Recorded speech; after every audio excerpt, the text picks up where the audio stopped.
Ok, je vais fermer ça.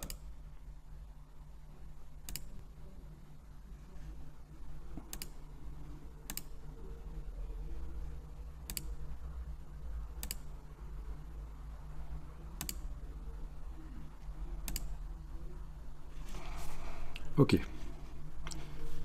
Je fais un nouveau document. Regardez, vous allez pouvoir tester après. Ça va être très rapide en fait.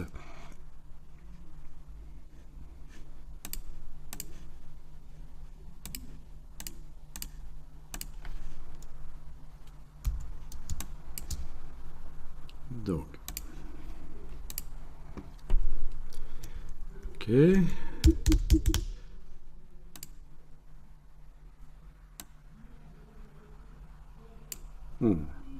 C'est pas ce que je voulais faire. Ok, voilà.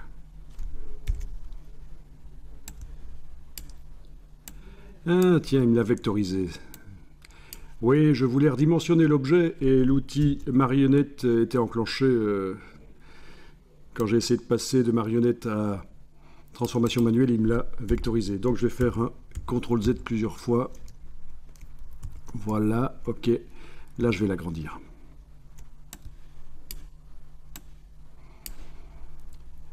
Bien. Donc je vais choisir du bold. Enlever. Ça, vous ne faites pas, vous regardez juste. J'enlève bien sûr le fond, le contour, parce que je sais que dans le cas du texte, il faut aller dans la palette Aspect, ajouter les fonds et contours par la palette Aspect. C'est beaucoup mieux. Ajouter un nouveau fond, voilà. Voilà le fond, ok. Le contour. Le contour, le voilà. Ok. Je vais le mettre dans une autre couleur, comme ça, voilà, c'est bien. Alors, je travaille sur cet objet-là et spécifiquement sur cet objet-là et spécifiquement sur son contour. Il est en surbrillance dans la palette Aspect. Je vais lui mettre un effet de décalage. Effet tracé décalage. Et je ne sais pas si vous avez eu l'occasion de tester, mais si vous mettez un décalage négatif, -2, touche tabulation, le contour va sur le caractère. Intéressant. Ok. En plus de lui mettre un effet de décalage sur ce contour, je vais lui mettre un effet d'ombre portée. Menu Effet spécial ombre portée.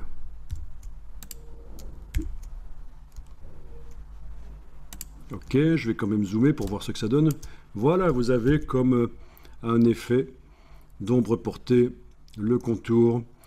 Alors, pour modifier la valeur, je dois cliquer sur le mot ombre portée et aller. C'est plus difficile que dans Photoshop pour les réglages des effets parfois dans Illustrator. Parce que dans Photoshop, parfois, vous avez tout simplement une roue à manipuler avec le pointeur, alors que dans Illustrator, ce sont des cartouches avec des valeurs à mettre. Donc c'est parfois un peu plus foireux dans Illustrator, malheureusement. Ok, intéressant. Intéressant.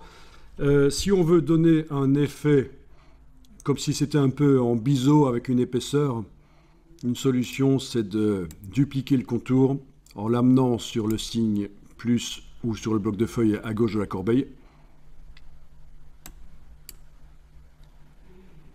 Le contour dupliqué a également une ombre portée, mais elle ne m'intéresse pas, je vais la jeter. Je vais le faire plus petit. Je vais lui donner une couleur plus claire. Voilà, c'est le genre de choses qui peut être fait si on veut donner un effet d'épaisseur, peut-être à nouveau dupliquer le contour, etc.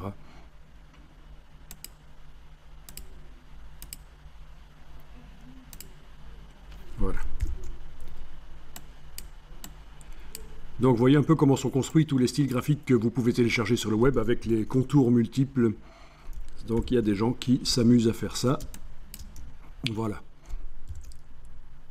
L'ombre portée était un peu trop forte, je vais essayer à 50%. C'est trop faible, 60%. Donc toujours la touche tabulation pour valider ce qu'on met. Voilà, voilà. Donc essayez de faire ça éventuellement. Premier contour avec un décalage négatif.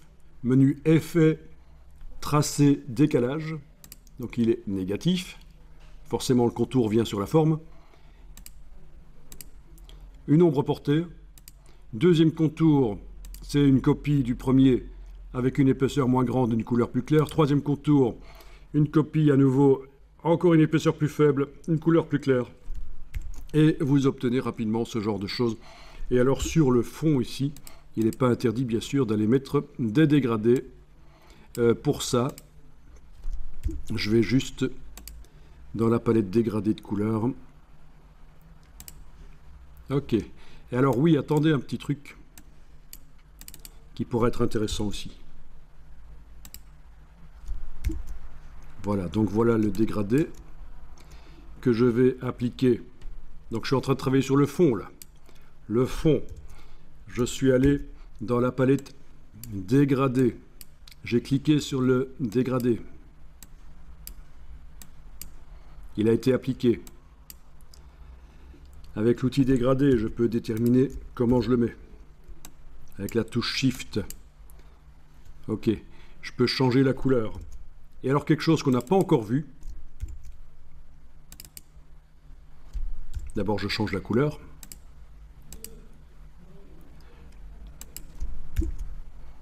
Ok. Quelque chose qu'on n'a pas encore vu, c'est mettre de la texture sur le fond. L'objet est sélectionné, la ligne de base. Le fond ici est sélectionné, je travaille sur lui. Je vais dans Effets. Et alors, vous avez, dans le menu Effets, deux parties. Vous avez les effets Illustrator qui se mettent... c'est des effets vectoriels en fait. Et puis vous avez les effets Photoshop qui sont intégrés à Illustrator. Et dont notamment un effet de grain photo qui peut donner de la texture très intéressante, mais il y en a plein d'autres à tester. Donc je vais dans Effets artistiques, grain photo.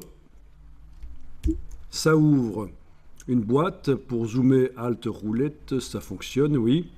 Alors au niveau du grain, je vais faire en sorte qu'il soit quand même assez visible.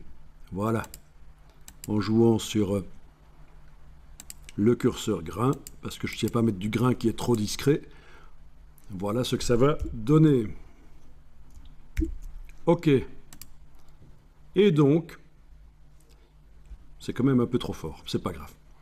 Et donc sur le fond, on a du grain. Alors, c'est quoi ce dégradé bizarre? Eh oui, ok, le dégradé. Ok. Eh oui, oui, oui.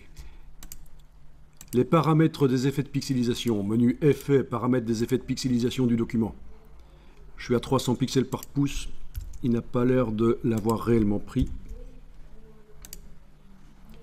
Effets, paramètres.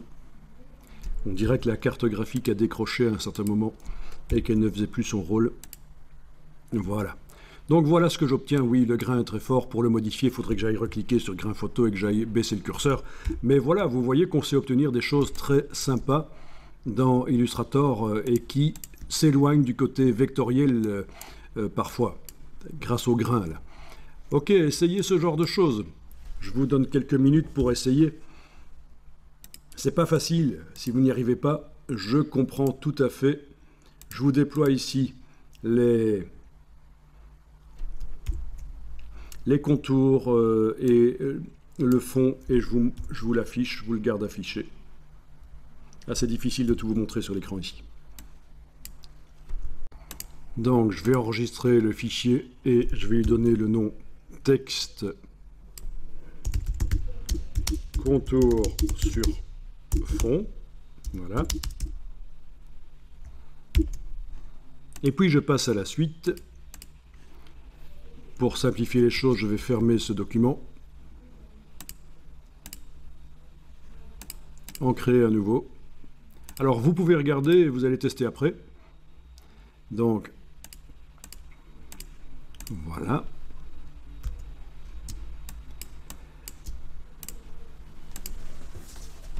Donc je tape le texte, je l'agrandis. Bien. Je choisis la police.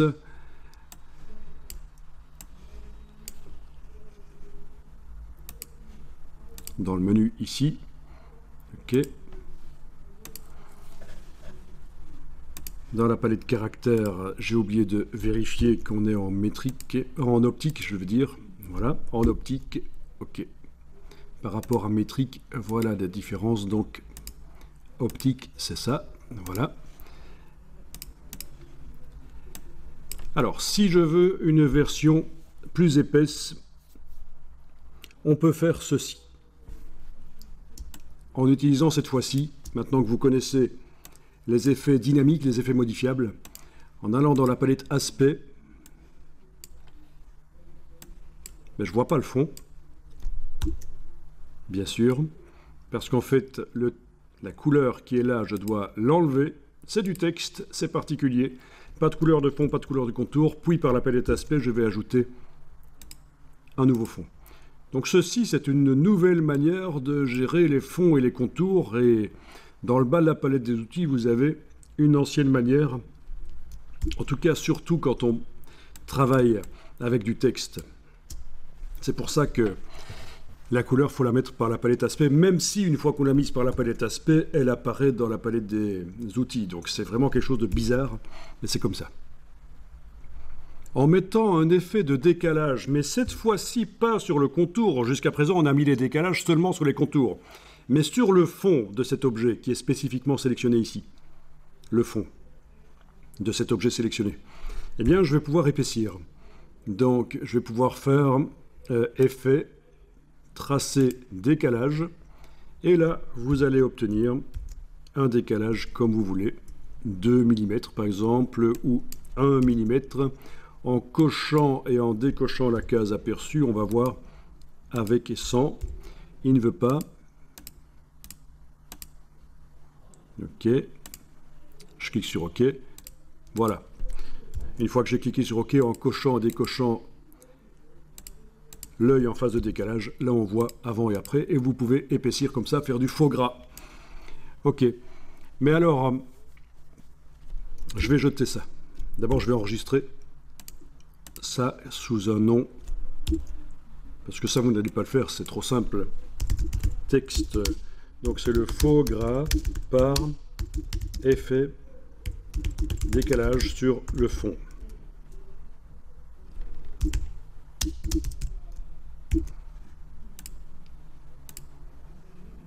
OK. Alors, regardez ça, je vais jeter le décalage. Donc je retrouve le texte normal.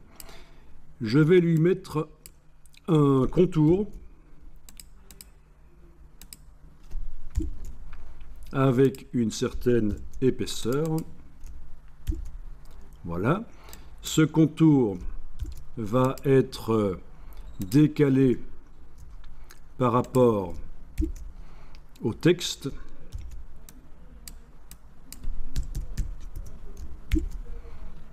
En lui mettant donc un effet de décalage. Logique. Effet, tracé, décalage. Voilà.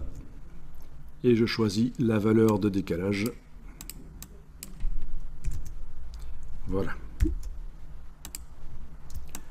Les lettres collent ensemble. Donc par la palette caractères, je vais juste aller augmenter ici avec la touche majuscule, augmenter l'espacement, l'approche. Ouais. Je vais aller positionner, dans le cas du mot que j'ai ici, le curseur texte entre deux lettres et jouer sur l'approche ici. Voilà, il y a un peu d'ajustement à faire, donc logique.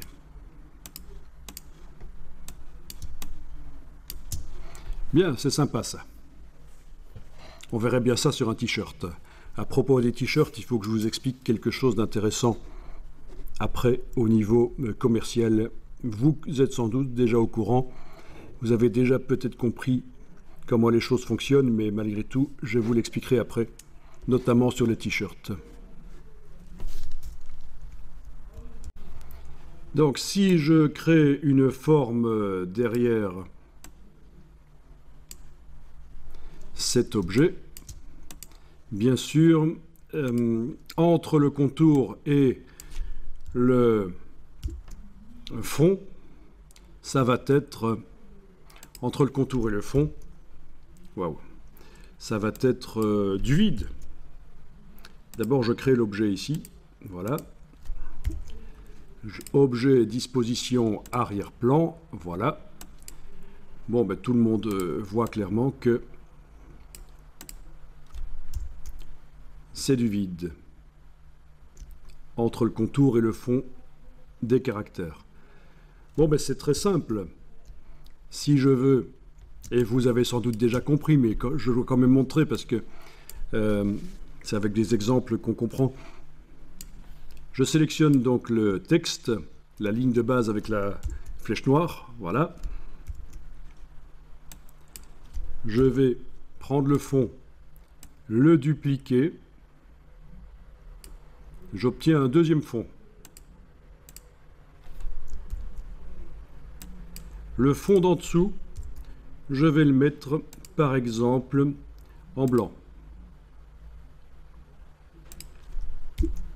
Et le fond d'en dessous, je vais lui mettre un décalage qui va lui permettre de s'agrandir jusqu'à ce qu'il aille jusqu'en dessous du contour.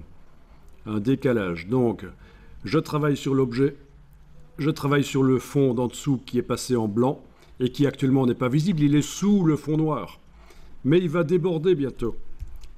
Et donc, il faut que j'aille dans Effet, Tracer, Décalage. Sauf que j'ai déjà un effet de décalage ici que je peux utiliser, le déplacer sur le fond blanc. Oui, mais si je le déplace, il ne sera plus sur le contour.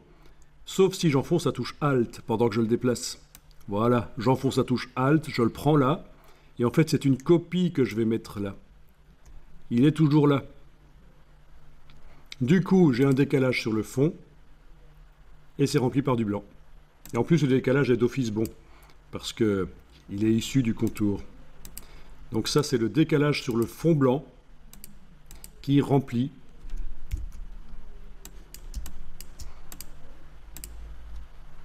Je vais enregistrer ça.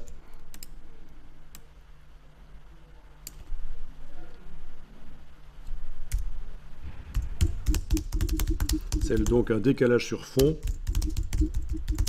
pour remplir un espace vide. Voilà. Après, le fond, on peut tester d'autres choses comme des dégradés dessus ou ce qu'on veut. Voilà, dans un sens ou l'autre. Avec l'outil dégradé, je trace. Voilà. Ok. Elles sont attachées. Elles s'attachent ensemble. Hein. C'est la saison des amours chez les palettes. Ok. Voilà. Donc, le genre de choses qui peut être fait. Je vais aller dans la palette dégradée de couleurs ici parce que l'extrémité du dégradé noir, je voudrais qu'elle soit quand même un tout petit peu moins noire pour qu'on voit encore le contour en bas. Donc, je vous rappelle qu'avec la touche Shift, je pense que je vous l'avais dit, oui, le premier jour. Ah, il ne faut pas que j'oublie de sélectionner l'objet, il n'était plus sélectionné, donc je travaillais dans le vide. Ok, l'objet, la ligne de base est sélectionnée, le fond ici en dégradé est sélectionné. Je vais dans la palette dégradée, je vais double-cliquer sur l'échantillon de couleur ici. Quand vous avez des curseurs comme ça, avec la touche Shift, vous pouvez les bouger tous les trois en même temps. Et donc là, on fait varier l'intensité lumineuse de la couleur. Donc c'est ça que je voulais que ça réapparaisse quand même un peu l'épaisseur là. Bon, essayez de faire quelque chose comme ça, du remplissage de l'espace entre le fond de la lettre et le contour décalé, et tout simplement donc en ayant un deuxième fond en dessous qui subit aussi un décalage. Voilà, il remplit.